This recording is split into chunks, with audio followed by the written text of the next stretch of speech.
Welcome into the Gossip and Heifers, and we wanted to hit on the Steve Harvey and Shirley Strawberry situation. Shirley Strawberry is a co-host of the Steve Harvey Morning Show, and some tapes were released of phone calls with her and her estranged husband, who is currently serving time. The conversation starts off light, and then it gets more into what's going on with Steve Harvey, his wife, and his house.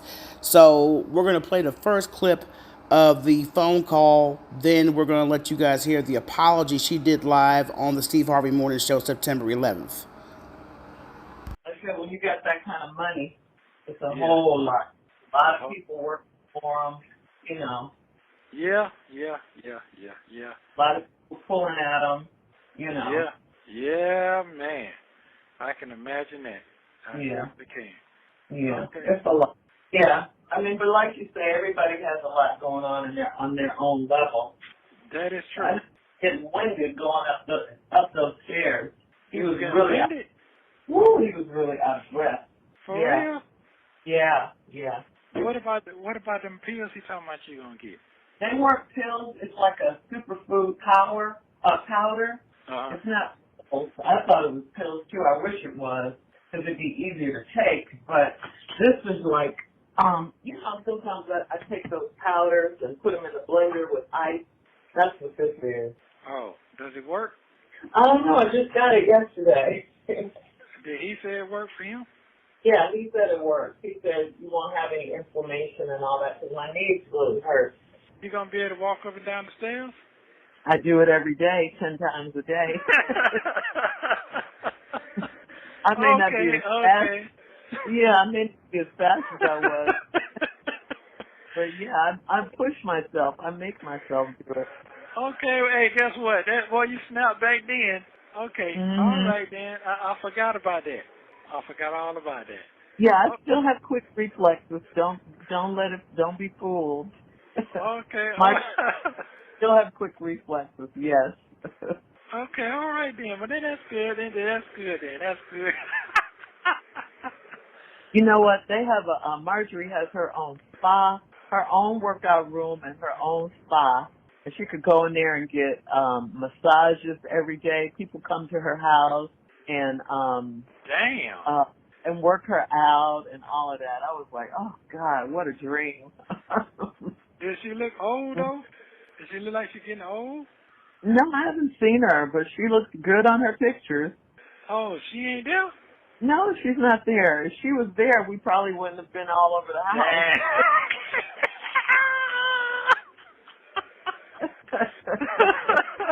Wouldn't have done it. No, he's scared. Damn, sure right. God, what you say? He's scared. Golly. All of that, yeah. But yeah, he's everything. I knew I wasn't supposed to be in there, but he brought us in, so I said okay. But I mean, I'm glad he did because it gives you a chance to dream. It's like, wow, have a sauna in your house, have a steam room. All the things that you go outside of the house to do. Not that, but things like that I would love to have inside, so I wouldn't have to go outside for those. Like get my hair done, get my nails done, get a massage. People come to you. Yeah. Yeah, and and then she gets in these little you've seen these chambers where people get in. Like remember they used to talk about Michael Jackson having that tube like thing he used to get in? Yeah. Oh, damn. Yeah. Okay, yeah. I remember that. Yeah, she's got stuff like that in her spa, which is really cool, What the chamber So do? yeah. I guess it helps your skin, stay tight and, like it's light therapy, that ultraviolet light. Damn. It helps I mean they got, it's really cool the things that they have, It's like, man, I would love to have stuff like that, to be able, like for my knees, for example, just go in there, get a massage, get my knees worked on, all of that. They got all of that kind of stuff. Like she'll have a chiropractor come to the house. It's just really cool. Damn. Mhm. Well, they so trying They to got do money. They got money. They got money. But does he use that stuff or he just look at it? He got a big gigantic gym, like huge, with all kinds of state-of-the-art equipment. I mean, I'm not working out, but at least I'm walking. I wasn't winded going up those stairs, I'll tell you that. He was breathing like, For real? yes. Damn. But I you know. got all that stuff in there and doing all that? Yeah, I was really surprised about that. Because when he walked up those stairs, he was very winded. Very winded. But he smoked a cigar too, though. See? Yeah, he smokes cigars. And I don't know if he does cardio. I think he just lifts weights and stuff. I don't know if he does cardio. You got to do something for your heart. You know what I'm saying? Yeah, you got to do that now. Damn. Yeah. So, yeah, he was very winded. So last night when I got home, I came home about 4-something. I lied down from about 5 to 6 or something 6 to 7. And then I got up and walked. I was like, I don't want to be winded like that. And I'm 3 years older than he is. Damn. Hmm. I know he gave you a big ass hug. I know he did. Yeah, he did. He was happy to see us. Okay, all right, okay. Then. He always invites us over there. We don't never go. Wow. Yeah. That's good. Because I don't even know if she's there, and she's I don't. Nope. Damn. Wow. She looks at us as. All right, Steve, I'm going to just start by saying that my estranged husband is in jail. He's been in jail for over a year since about right after the 4th of July of 2022. And recently, some phone calls from last year between he and I were leaked. And on those calls, you hear me saying you were winded going up the stairs at your home. And Marjorie looks at us as the help. And right here and now, I want to apologize to you and Marjorie for what I said. As much as I wish I could, I can't take it back. I can't. I said it, and I want to apologize. It was definitely not me trying to add to what you and Marjorie already have going on in your lives right now.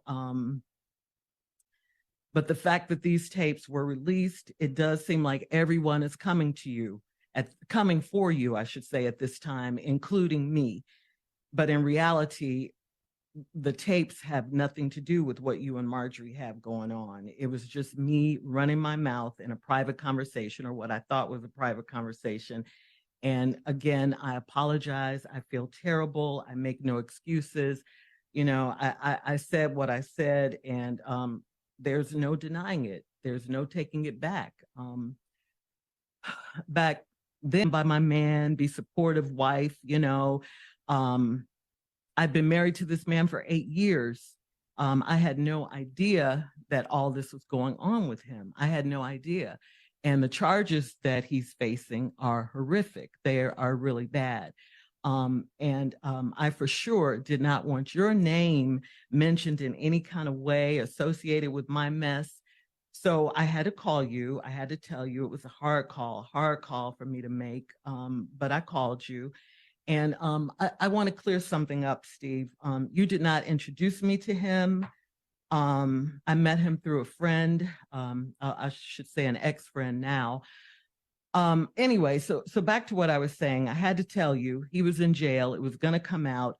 I didn't want you to hear it from anyone else. I wanted you to hear it from me, because I knew once the police and everyone, got involved, and they were already involved, and they found out who his wife was and who she worked with and all of that, and that's you, Steve Harvey, it would become, a real big story, because it's your name. And like I told you, Steve, when I called you, I didn't want to call you. I mean, I was embarrassed. I was hurt. I felt so stupid, and, I felt betrayed, humiliated. It was just terrible. I mean, I kept saying to myself, how is this my life? Police and jail and all of this. It was just something that I didn't, I'd never experienced anything like this. The police came, they took my car. I was at the salon getting my hair done. They rolled up, took my car. I had to have my stylist take me home. I had to move in with friends. I lost my house. I lost everything. Oh, and I have to tell you this too. Like on the day, July 4th, we were having dinner with friends and we were going to watch the fireworks after that. And so the fireworks didn't happen that night because it was like a terrible, terrible storm. So the fireworks got canceled. And when I look back, I see now that that was kind of a metaphor for what was about to happen in my life. The thunderstorms were coming. They were coming. The next day was the last time I saw him. He was arrested the very, very next day. I didn't even know he was arrested. I couldn't get in touch with him. I got a call from the jail and, I didn't answer it because I'm like, who would be calling me from jail? I looked at my phone like, jail? Where'd this call? It just didn't compute. So I just ignored it. But he got word to me through one of his friends. They texted me that he was at Fulton County Jail. So the next time he called, I picked up, and that was him that had called earlier from jail. And he told me what happened. I thought he would be getting out in a couple of days because that's what he told me. But of course, here we are a year later. Those days turned into weeks. The weeks turned into months. And like I said, I don't. This is just on and on. Every day it's just something, and my life has just been a nightmare ever since, and it's still going on, Steve. I mean, I had no idea that those tapes would be released to the world. I knew that they were being recorded, but I didn't know that they were going to go out to the world. I mean, I was just trying to make conversation with him, trying to, just get him to think about something other than where he was. I was telling him about my day, this particular day, and that was the day we were talking about, on the phone when I said those things about you and the things that you heard and the world heard. And cut to today, I haven't spoken to him in quite some time. Divorce proceedings are underway. And Steve, at this point, all I could say is what I have is my faith. If it wasn't for God, I probably would have, lost my mind or something in this instance.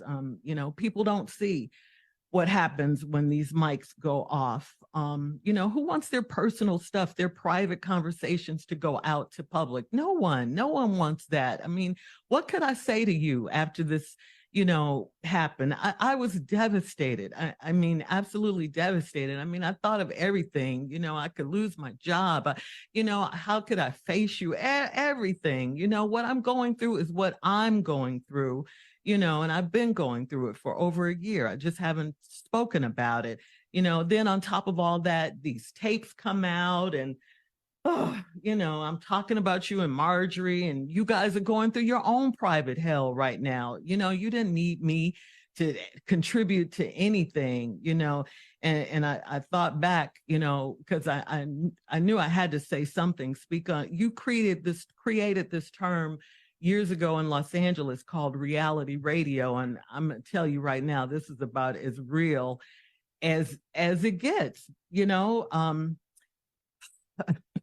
Sure. And the reason I'm here before you now, I wanted to say it live on the radio, is because your name is in it. We've been friends for a long time, Steve, and these jail calls were made public, and I wanted to give you and Marjorie a public apology and to ask for your forgiveness publicly. I just wanted to have a real moment with you. And, I have to tell you, I've been coming to work every day because, it's my only safe haven right now. It gave me a place where I could still be myself and forget my troubles for a little while, and just, do my job. I want to thank you guys. I want to thank you, of course, Steve, Tommy, Junior, and of course my girl Carla, for the space and the grace that you guys have shown me. This is a very difficult time in my life, is if you can imagine. I love you guys. We're family, and I thank you. And I just want to thank everyone. I'm just trying to live. I'm sorry for what you and your wife are going through right now in your life. And I hate your names were dragged into my drama because you certainly don't.